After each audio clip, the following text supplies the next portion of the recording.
I'm gonna head off, and I just kind of got a coffee the other night. I think it was like last night, and it's like, wow, man, I really don't drink coffee at all. But I don't see anything really wrong with these. It's a low-cal, low-sugar. It really has a lot of caffeine, and it's just packed with vitamin B. It does make me feel a little bit edgy, but it really does wake me up. And I don't know, I just like the low-cal effect.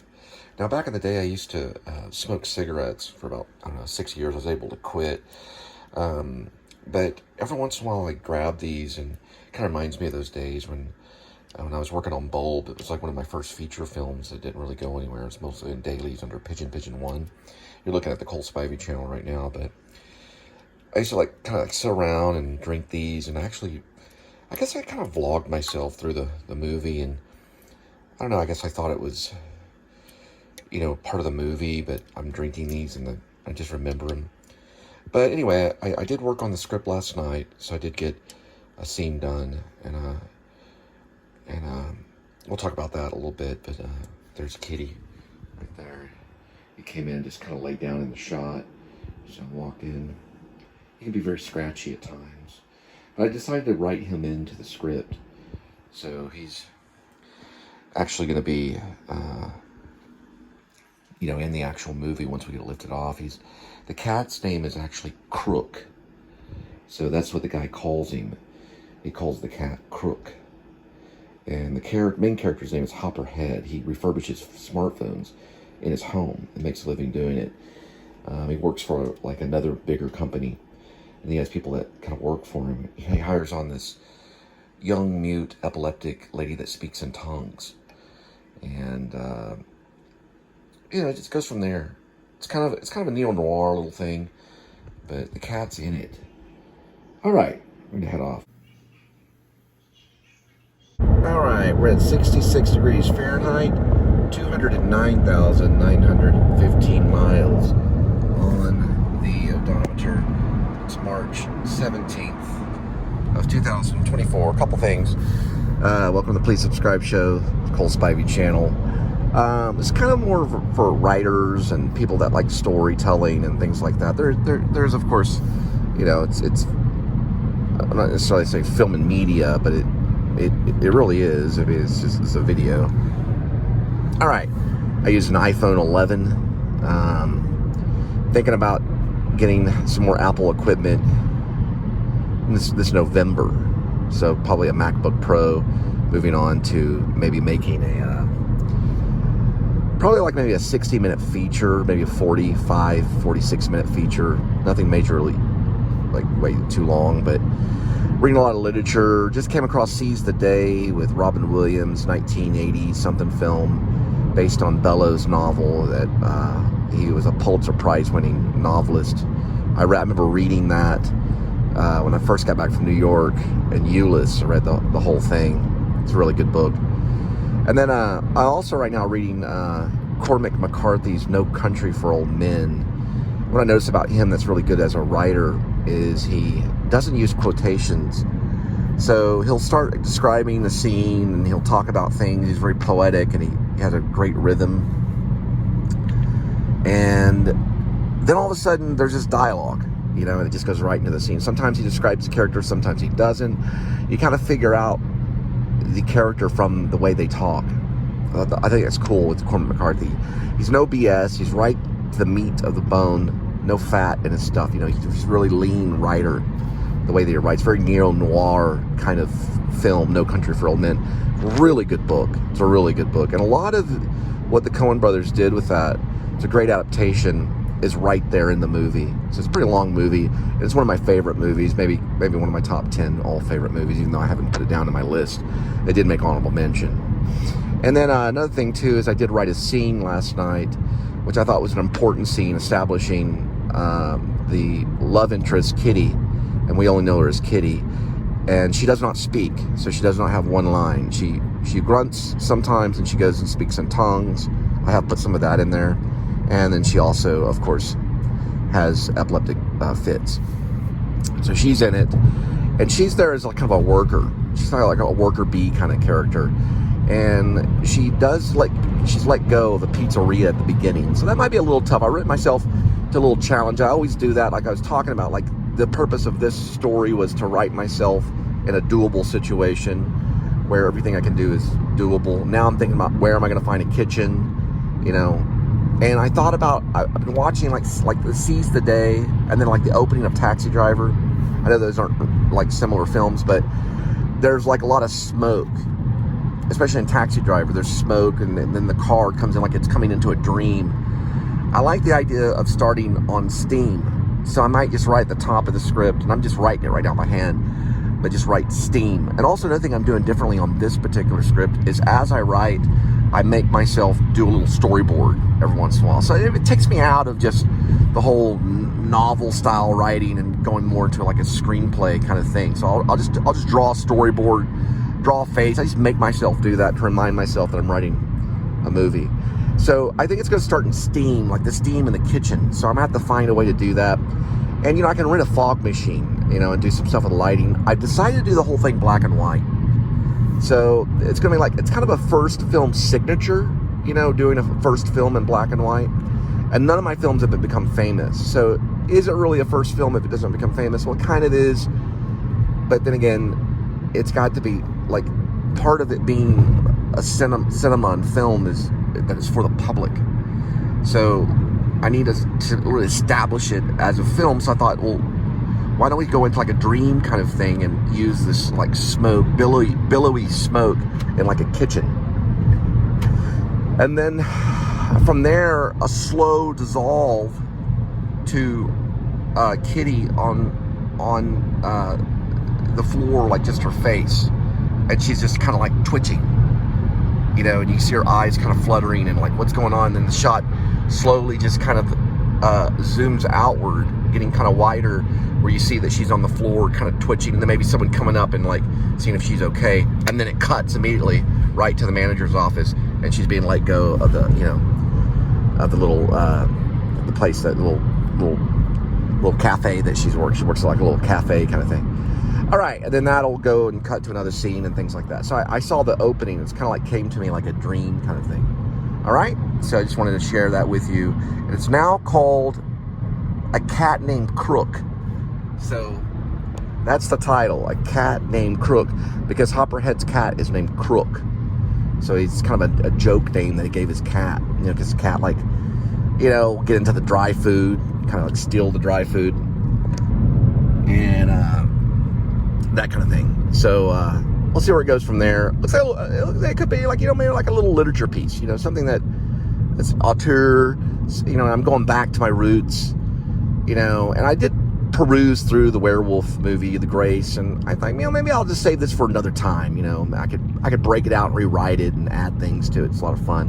A lot of those screenplays you can always just, you know, just kind of go back to them and rewrite and make them better and things like that if you need to.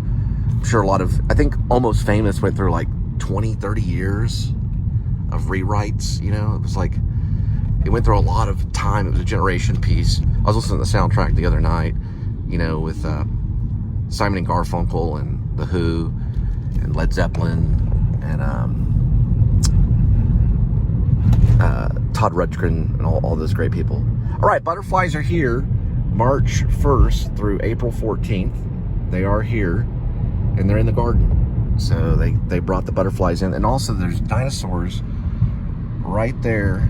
They are right there inside the Botanic Gardens. There's dinosaurs there. They've been there for a while. All right. And then once in Susical the Musical. Actually, no, Susical the Musical already passed through. It's Once and Mary Poppins are back-to-back coming up this way.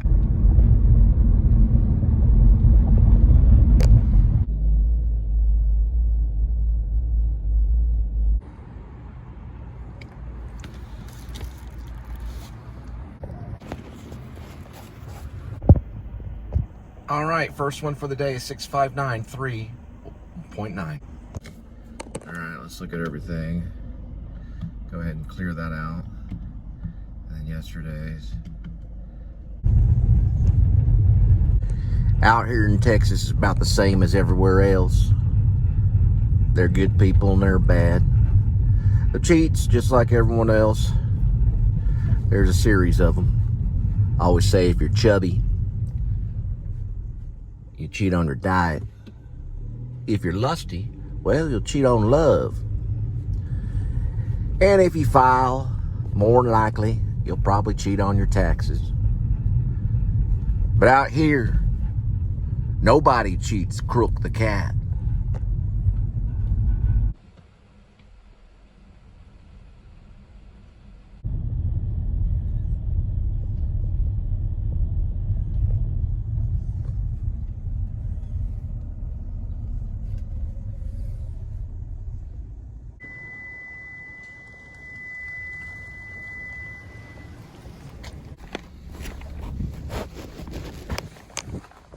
All right, next one, 712, 9, 2.9.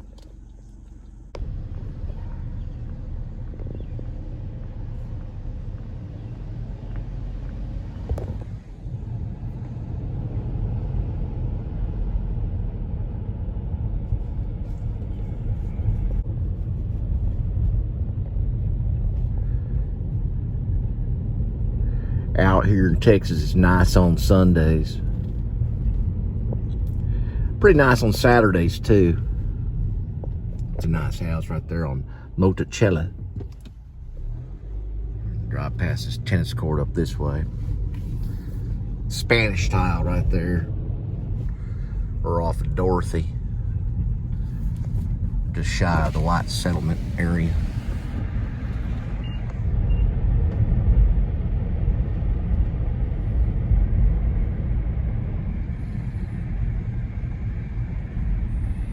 Nice little dog park or people park, if there's much of a difference.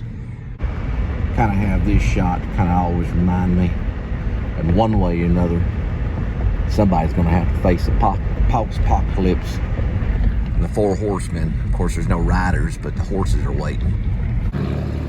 Fort Worth School Independent District, knocking down, remodeling, getting the teachers all ready for the new technology coming in. Fiber optics and mobile learning, just like there's mobile work. Really, we should teach the kids to teach themselves as quickly as possible. They're going to have to relearn everything they teach them anyway. Heck, I graduated college in 2000. Nearly graduated my master's in 2003. I had to relearn a lot of stuff. Technology constantly changes, but might as well get them the old school fundamentals, or what they call classical education, Shakespeare and whatnot. Learning 3.14, the Pythagorean theory, a square plus b square equals c square. If you got an obsession with a triangle, like an isosceles or something. Other than that, you might want to learn how to write your name real good.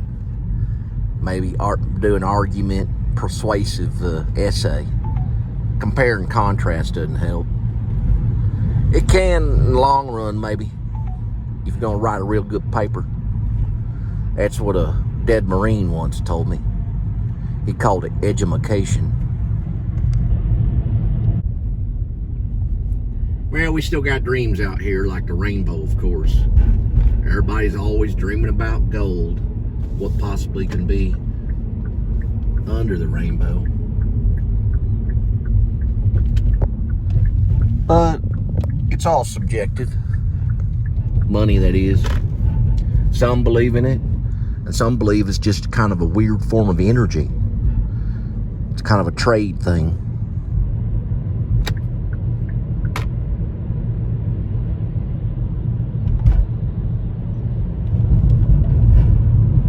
Got the Trinity River over here that we're passing, and of course that rainbow right over Fort Worth.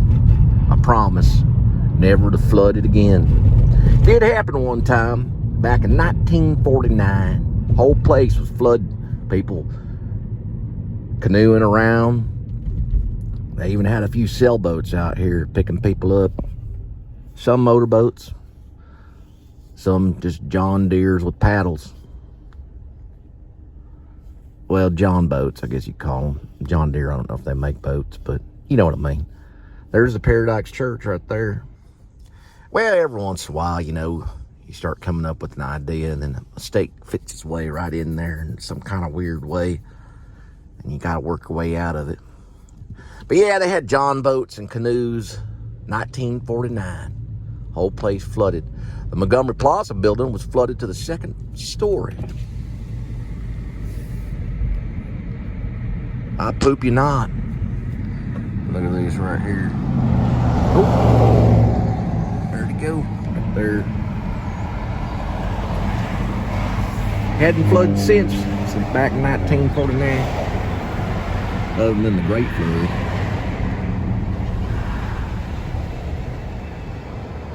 When Noah had built that big ark for his family.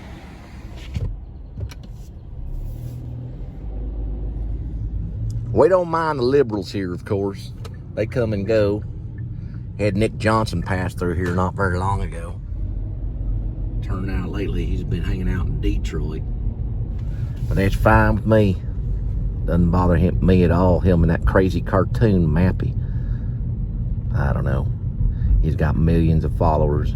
Goes to show what a little bit of cartooning can do. There's a local jail right there. That's what happens when you don't pay your taxes.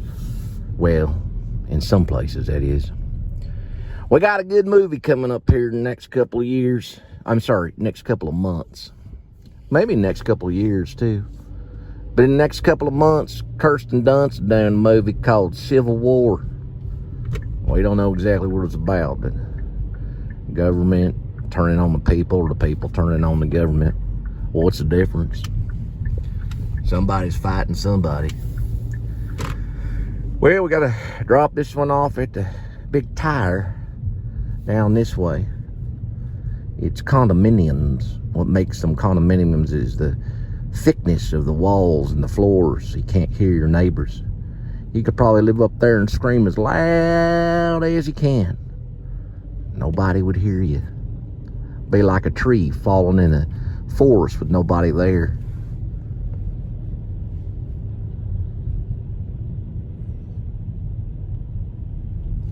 Well, I don't know about that Civil War movie. I mean, what could they possibly be fighting each other for over? The only thing I could think of is the right to bear arms. Other than that, there really ain't any other reason to fight that extent.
It's a big old building. Well, one advantage of Texas is it's real flat. And you get a real good taste of the sky.